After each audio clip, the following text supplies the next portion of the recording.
Dr. Bawumia, speaking to his vision yesterday. What are your impressions of what he said? Let me say thanks for this opportunity and to send my greetings to your listeners. I watch him on TV so I could capture his mannerisms and also the atmosphere in which he was operating. And at the end of the day, I told myself, we are not there yet. The search for an effective leader continues. We are not there yet because, he came out eventually as an ordinary politician who simply had to outline his visions. But then Ghana is in a terrible shape now. So much so that the core challenges of the state will have to be addressed. It never went there. It's just, capturing the context in which he has operated and also, outlining his visions just as he said.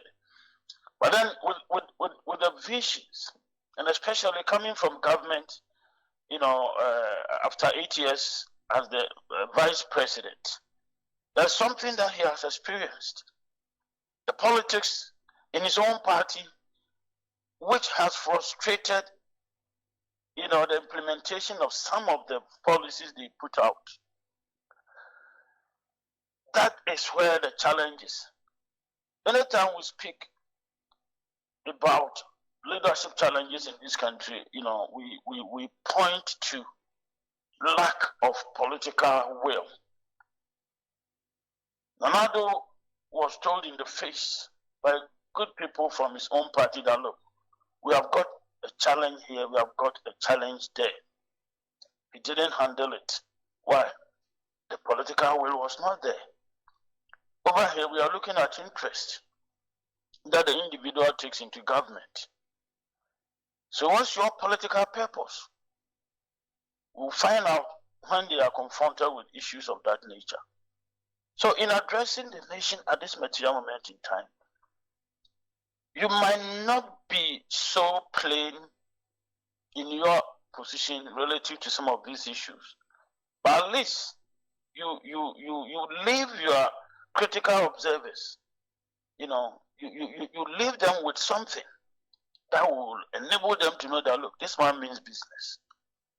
This man means business.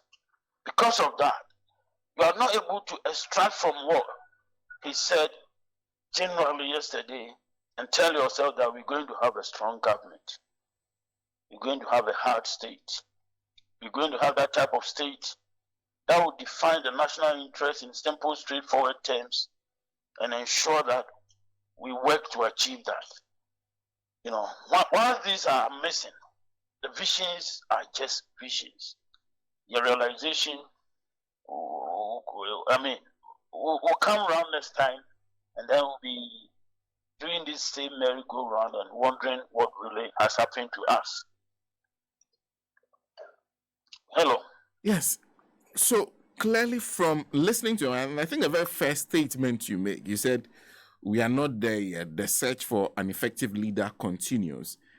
So for you, listening to him, he failed to show the qualities or the traits of that leader we need in these difficult times. Is that what you're suggesting? He didn't come out at all. Whoever worked with him to put this document together, they are all oblivious of that, or they might not even be aware of that at all. It's not just getting somebody to be in the office of the president and simply to pretend to work. That's not what Ghana needs now. So, if he didn't give you the impressions of a leader, the leader we need now, what impression did he leave you with? An ordinary politician who is outlining a vision. And Ghana doesn't need an ordinary politician now.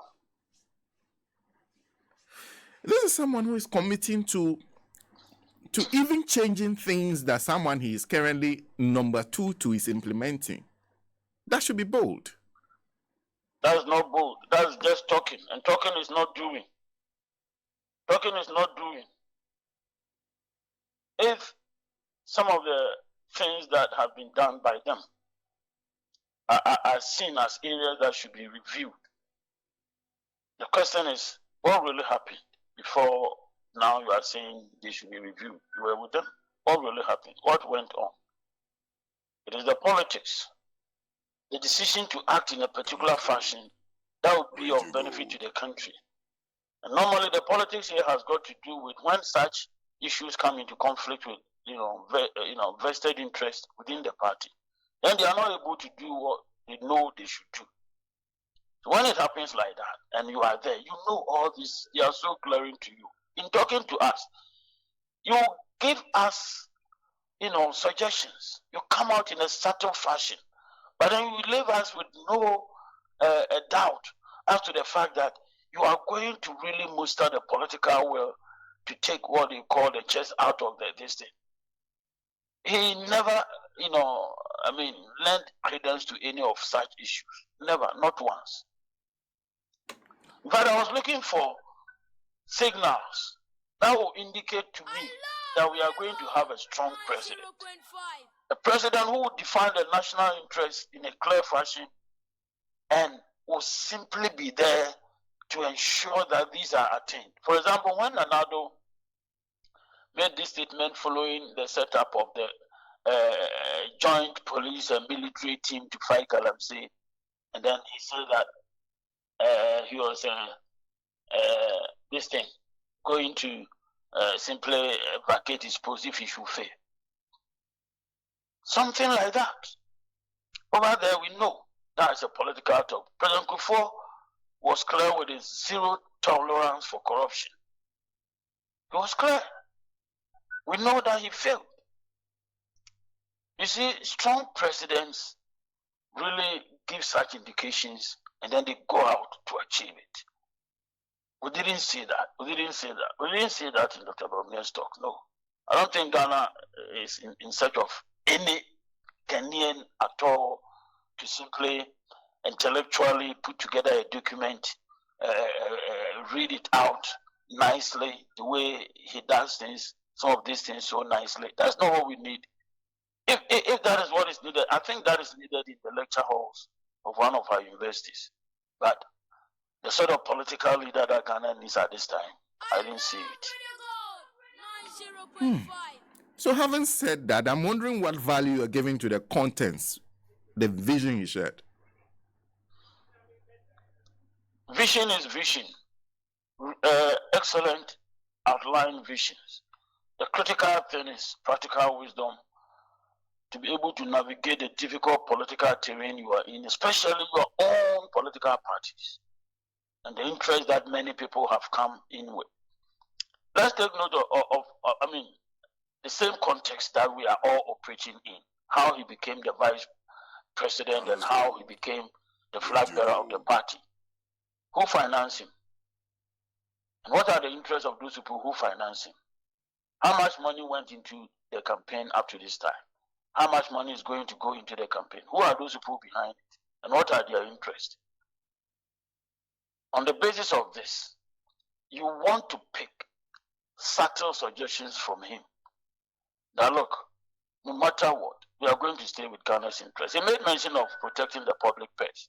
It was just mentioning it. Exactly what do you mean by that and how are you going to go about it? So it's not just an issue of outlining visions. If we task secondary school students, they will do that. If we task students in the universities, they will do that. If you ask me to come and stand somewhere tomorrow, outline my vision for Ghana, I will do that. Is that what we are talking about? No. Now, there's also one element which was very visible yesterday. Because yesterday, if you watch carefully, the president himself, his cousin Gabi, who is said to have a lot of power in here, Ken Oforiatta, the executive secretary to the president, Nana Santi Bedieto, didn't have the conspicuous, position that they usually have had in this type of events. Is that a suggestion that they are trying to distance him from that group? And would it work? Symbolisms. We will not take those stuff. You see, all along I'm speaking to one thing. There's a model that I operate with when it comes to these issues. And this model has been put together by a retired professor of a graduate institute of policy in Japan. It is GRIPS, Graduate Institute of Policy, Japan. And he has studied Southeast Asian countries that made their progress, took their countries out of economic challenges into prosperity. They have also studied African countries and outlined reasons why African countries are poor. And then from other studies, you are able to pick qualities of something that happened. In all cases in Southeast Asia, it took individuals who saw themselves as men of destiny and then moved to change the economic, conditions of their country, move their countries out of poverty, build institutions that support sustained economic growth. They build coalitions with the private sector in society, and then move the countries forward along developmental path. If you take South Korea, for example, their vehicles that we see here, they were all state projects. And when they succeeded, then they hand them over to society. They float shares, and then society buy, and then the state step aside. The state consciously promoting development, working together with the private society. Where the state has got to take the lead, they do. Where the state has got to support private sector, they do. But then the leaders who were behind all these things demonstrated certain qualities. So far, I've not seen any of them. And listening to Dr. Bawumia, he doesn't come closer at all. A strong leader, he's not.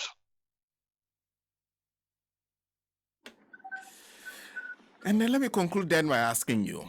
It seems the major task yesterday is to promise to reverse virtually a lot of the things this government has done.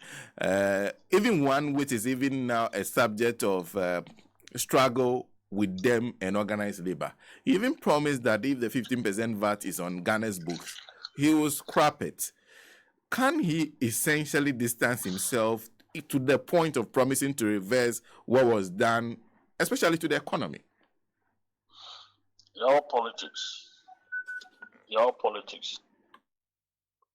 In fact, this can be staged. But what we're talking about now is something that could be staged.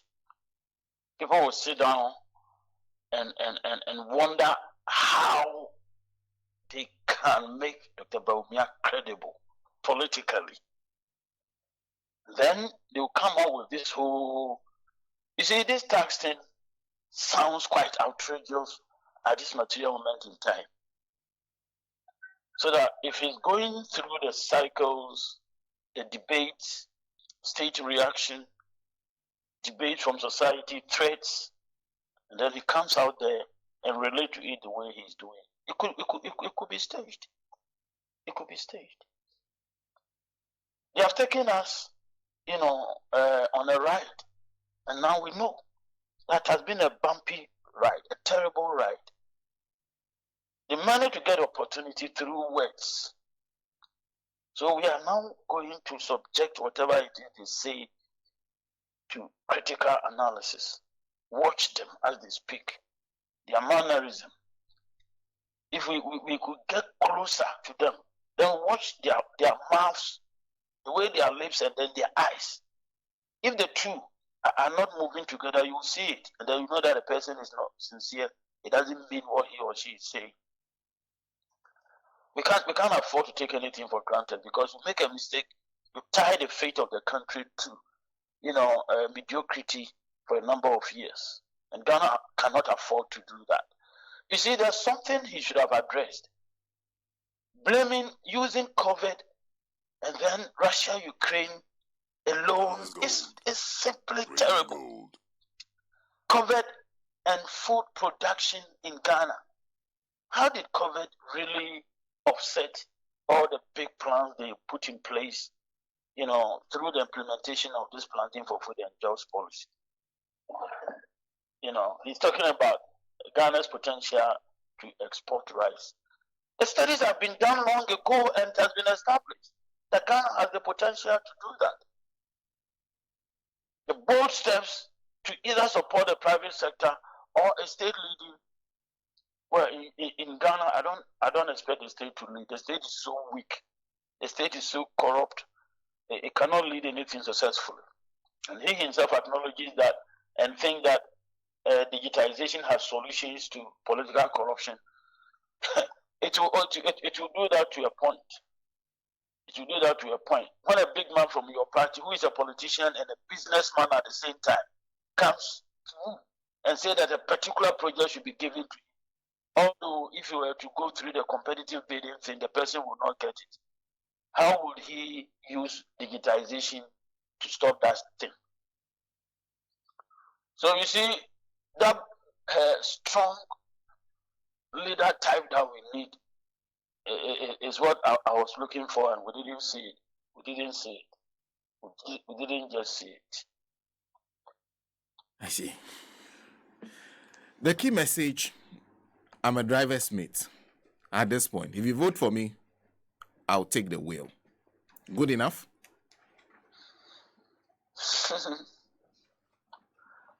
Well, it came at the initial stages. So it is like it was a casual statement. You use it to break the ice, to prepare the ground for all of us to receive you. So we'll take it as it is. It was a casual statement. It was a casual statement. He himself later, proceeded to acknowledge the fact that he had the support of the president to undertake certain, decisions. And the interesting thing is he was so brief with the fact that yes, he was the head of the economic management team, but their work was only advisory. There's a conflict in there, and the conflict is so fundamental. We take it for granted that the government meant business. Nanado meant business. Nanado wanted to transform the economy of Ghana. Then Nanado did not take advantage of their party and Ghanaians to address some other parochial interest that we are not aware of. But Nanado meant business. He wanted to really, place Ghana on a sound economic footing. So I'm wondering if this is the case, if Nanado meant business, and then we have an economic whiskade around you, and Nanado would reject all his suggestions. I have a problem there. So that driver's mate thing can at best be taken casually. Can be taken casually. There's a place that one can go with those explanations, and there are other places you can't go. No, you can't. You can't go. Unless you want to say that Nanado was, if you like, a facade, and that he took Ghanaians for a ride. He didn't mean anything he said. All along was waiting for an opportunity, to go in for personal gains and stuff like that. But we got to take note of the fact that Nanado sat, on the seat of his uncles who played significant role in Ghana's quest for independence. And they are all deservedly captured on the CD. He sat on their seat. He represented them. And can we say that this man was not serious in government and he didn't mean all the things that he said? So that statement that people are trying to put out that, look, he was only the vice president. Please, those people should be very careful. They should be very careful because it has far-reaching implications, that statement.